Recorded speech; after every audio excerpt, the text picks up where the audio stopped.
திரு ரவீந்திரன் துரைசாமி, நேரடியாக கேள்விக்கே போயிடும். என்ன வாய்ப்பு இருக்கு திரு ஆதவ் அர்ஜுனாவுக்கு? ஆதவ் அர்ஜுனாவுக்குள்ள வாய்ப்பு அவர் ஒரு பிராண்டிங் அண்டு பிரசாந்த் கிஷோர் கம்பெனியில் வேலை பார்த்தவர். விடுதலை சிறுத்தைகள் வந்திருக்கிறாரு. இப்போ 9 துணை பொதுச் செயலாளர் ஒருத்தராக இருந்தவரே இந்த அளவுக்கு ஒரு இம்பார்ட்டன்ஸை தனக்கு தேடிக்கிட்டா இருந்தோன்னா சம் ஸ்கில் அவருக்கு இன்னைக்குள்ள மாடர்ன் பொலிட்டிக்ஸில் ஐயநாதன் கிரவுண்ட் லெவலில் உள்ள கிராஸ் ரூட் ஒர்க்கர்ஸை பேசினாப்புல அது ஒரு காலகட்டம். அதை தாண்டி இன்னைக்குள்ள அவர் திரு ஐயநாதன் சார் இந்த ஸ்கில் சார்ந்ததா பார்க்கல, பணம் சார்ந்ததா பார்த்தாரு. ஓகே, இல்லை ஸ்கில்லுக்கு ஒரு இடம் கொடுத்தது தான் அவருக்கு கிடைச்ச துணை பொதுச் செயலாளர் பதவி அப்படின்றது திரு திருமாவளவன் அவர்களே சொல்ல கேள்வியுற்றவர்கள் இருக்கிறார்கள். அந்த மாநாட்டிற்கு அவர் உழைத்தது, அவர் செய்தது அதெல்லாம் ரொம்ப பிளஸ்ஸா தான் இருந்துச்சு அப்படின்றதெல்லாம் திருமாவளவன் எல்லாம் மறைக்கக்கூடியவர்கள் அதெல்லாம் சொல்லியிருக்காரு. அவர் ஒரு விடுதலை சிறுத்தைகளுக்கும் தனக்கும் தமிழக அரசியல்லையும் ஒரு இம்பார்ட்டன்ஸாக அதில் அவர் ஏற்படுத்திக்கிட்டாரு. அது அவருக்கு ஸ்கில் தான். ஆனால் அது இதுக்கு அவர் சொன்னது பல பொய்களை சொன்னார். திமுகவுக்கு 25 தான், விடுதலை சிறுத்தைகளுக்கு 10ங்கிற ஒரு பச்சை பொய்யை புழுகினார். திமுக 25 எடுக்கும்போது விடுதலை சிறுத்தைகளும் 0.7 தான். அப்போ அந்த இடங்கள்ல அரசியல் களம்ங்கிறது லேக்ஸ் அண்ட் லேக்ஸ் பீப்புள் கலந்து கொடுக்கக்கூடிய இடம். ஆதவ் அர்ஜுனாவுக்கு மட்டுமே சொந்தமான ஒரு இடமா இருக்க முடியாது.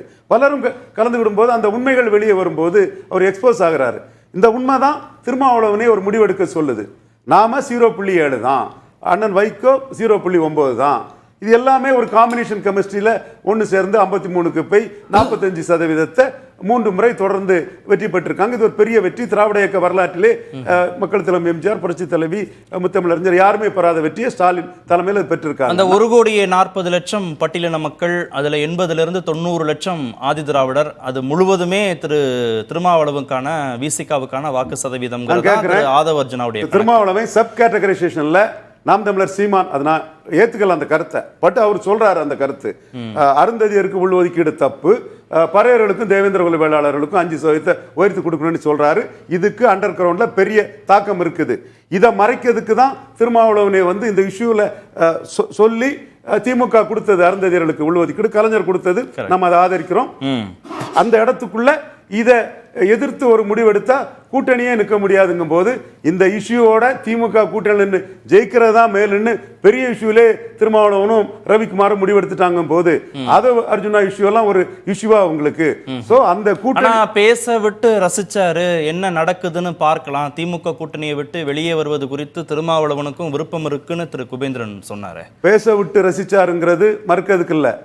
ஆனா அந்த இடத்துக்குள்ள மு.க. ஸ்டாலின் அந்த அணியை கட்டுக்கோப்பா கொண்டு போகணும்னு நினைக்கிறாரு. கூட்டணி தான் வெற்றிக்கு அச்சாரன்னு நினைக்கிறாரு. மற்ற இந்த இடத்துக்குள்ள திருமாவளவனை தேமுதிக வச்சு ரீப்ளேஸ் பண்ண முடியும், பாமக வச்சு ரீப்ளேஸ் பண்ண முடியும். இதே வாக்கு சதவீதத்துக்கா ரீப்ளேஸ் பண்ண முடியும். ஆனா அந்த ரீப்ளேஸ் பண்றதுல திருமாவளவன் தான் பெனிஃபிஷியபிள் அலை. திருமாவளவனுக்கு இடம் என்ன? மதிமுக 6 MLA 2 MP, CPM 6 MLA 2 MP, CBI 6 MLA 2 MP. அது அது அந்த குறைச்சு மதிப்பிடுற மாதிரி இல்லையா? அப்படிதானே குறைச்சு திருமாவளவன் தானே மதிப்பிடுறாரு. நானா மதிப்பிடுறேன் ரீப்ளேஸ் பண்ணிட முடியும் திருமாவை அப்படின்னு நானா மதிப்பிடுறேன். அவர் தானே மதிப்பிட்டு நான் சிபிஎம் சிபிஐ மதிமுக இணையாட்டு 3 எலெக்ஷன்ல நின்றுக்கிறாரு. நான் மதிப்பிடலையே. லா ஆஃப் எஸ்டாப்பல் படி மதிப்பிட்டது திருமாவளவன். 0.7 இருந்தனால அந்த மதிப்புக்கு அவர் ஒத்துக்கிட்டு போறாரு. ஓகே. சோ இன்னைக்கு அவங்க அதை மாத்தி பேசலாம், அது அவங்க உரிமை. ஆனா 3 தேர்தல்களையும் இதே இடத்துல தானே நீங்க மதிப்பிட்டு போயிருக்கிறீங்க. அப்ப இதுல இருந்து நீங்க வளர்ந்துட்டீங்கிறதுக்கு என்ன எவிடன்ஸ் இருக்கு? நீங்க பேசலாம், நீங்க வளர்ந்துட்டீங்கிறது என்ன எவிடன்ஸ் இருக்குது? மதிமுகவில் ஷெட்யூல் காஸ்ட் லீடர்ஸ் இல்லையா? சிபிஎம்ல ஷெட்யூல் காஸ்ட் லீடர் இல்லையா? சிபிஐல ஷெட்யூல் காஸ்ட் லீடர் இல்லையா? அவங்க மட்டும் வளரல. நீங்க சொல்ற 1% அளவுக்கான வாக்கு சதவீதமும் ஆதவ் அர்ஜுனா சொல்ற 10%க்கான வாக்கு சதவீதம் 10 மடங்கு குறைச்சலா இருக்கு. அவர் போய் சொல்றாரு, நான் சொல்றது உண்மையை சொல்றேன்.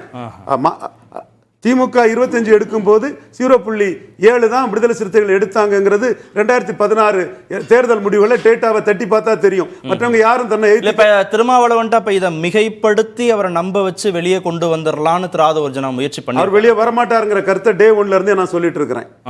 திமுக கூட்டணி தவிர வேற எந்த கூட்டணி போனாலும் திருமாவளவனுக்கு 10 வருஷ அரசியல் வீணா போயிடும், அது அடிபட்டு போகும். இன்னும் சொல்ல போனா வட தமிழகத்தில் அதிமுக பெரிய பாமகவை ஆக ஜாதிவாரி கணக்கெடுப்பு நடத்தாம ஒரு கட்சி ஒரு ஜாதிக்கு 10.5% எடுத்தேன் கவிழ்த்தேன்னு கடைசி நேரத்தில் கொடுத்த ஒரு கட்சிங்கிறது பிற ஜாதிகள் மத்தியிலும் எல்லாருக்குமே தெரியுது.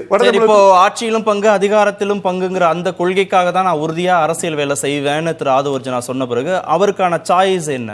அதை ஒத்துக்க நம்மள ஆட்சியிலும் பங்கு அதிகாரத்திலும் பங்குங்கிறத ஒத்துக்கிற இடத்துல போய் அவர் அகாமடேட் ஆவாரா? அதெல்லாம் அவருக்கு யார் ஒத்துக்க போறா? அதிலெல்லாம் அவருக்கு இன்னைக்கு அரசியல் களத்துக்குள்ள வெளிப்படையா தெரியலனாலும் கூட நாளைக்கு எடப்பாடி பழனிசாமி கிட்ட அவருக்கு ஒரு ரோல் வரலாம். ஆனா அந்த ரோலால அவர் ஒன்றும் சாதிக்க முடியாது. ஏன்னா பலகீனமான குதிரையை நம்பி பெற்று கட்டி அவரால் ஒன்றும் பண்ண முடியாது. எடப்பாடி பழனிசாமி ஆதவ் அர்ஜுனாவை அகாமடேட் பண்ண வாய்ப்பு இருக்கு. டைரக்டா அகாமடேட் பண்றாரா? இது பிராண்டிங்காக அவர் சுனில் கனகூலு 2021 அகாமடேட் பண்ண மாதிரி பண்றாராங்கிறது நமக்கு தெரியல. சுனில் கனகூலு எஃபெக்டிவா தான் பண்ணினார் எடப்பாடி பழனிசாமிக்கு. 19 விட 21 சுனில் கனகூலு பெட்ரா பண்ணாரு. அதே மாதிரி திமுகவுக்கும் 2019 21 பிரசாந்த் கிஷோர் பண்ணதோட சுனில் கனகூலு பெட்ரா தான் பண்ணாரு.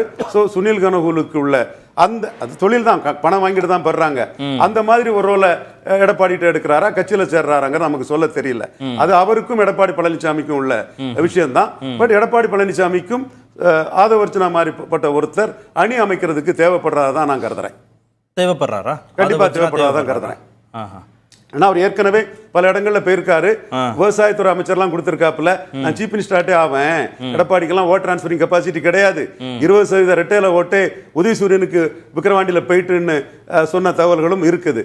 என்றாலும் அவங்க பல இடங்கள்ல ஏன் விஜய் கூட என்ன முடிவு எடுக்கல இருக்காருன்னு தெரியல. ஐயநாதன் விஜய் தனிச்சு போறதான் சரின்னு சொல்றாரு. அந்த முடிவு தான் என்னோட பார்வையும் அதுதான். விஜய் தான் அதுல முடிவெடுக்கணும். இந்த இடத்துக்குள்ள விஜயை தனிச்சு போக விடாம எடப்பாடி கூட அலையன்ஸுக்கு கொண்டு வர்றது கூட ஒரு லாபி. அதை ஒர்க் அவுட் பண்ணா ஆதவர்ஜுனா முயற்சி பண்ணலாம். அது முடிவெடுக்க வேண்டியது விஜய் தான். ஏன்னா பலம் நிரூபிச்சாதான் மரியாதை. பலம் நிரூபிக்கலன்னா அப்புறம் நாளைக்கு கட்சி ஆரம்பிச்சதே விலை போவதுக்கு ஆரம்பிச்சிருக்காங்கிற விமர்சனம் வரும். சீமான் சொல்ற மாதிரி நோட்டுக்கு சீட்டுக்கு விலை போறதுக்கு கட்சி ஆரம்பிச்சிருக்காங்க, நான் துணிஞ்சு எல்லா எலெக்ஷன்லையும் தனிச்சு நிற்பேன், அதுதான் எமெரிட்னு சொல்ற அந்த குற்றச்சாட்டு அவர் மேல வருங்கும் போது அவர் தனிச்சே நிற்கவும் செய்யலாம். பட் ஆதவர்ஜுனா அந்த இடத்துக்குள்ள திமுக அணிக்கு எதிராக தனித்தனியா நிற்கக்கூடிய உங்களை ஒன்றிணைக்கக்குள்ள வேலையை பார்ப்பாரு. அதுல அவர் தோல்வி அடைவார்.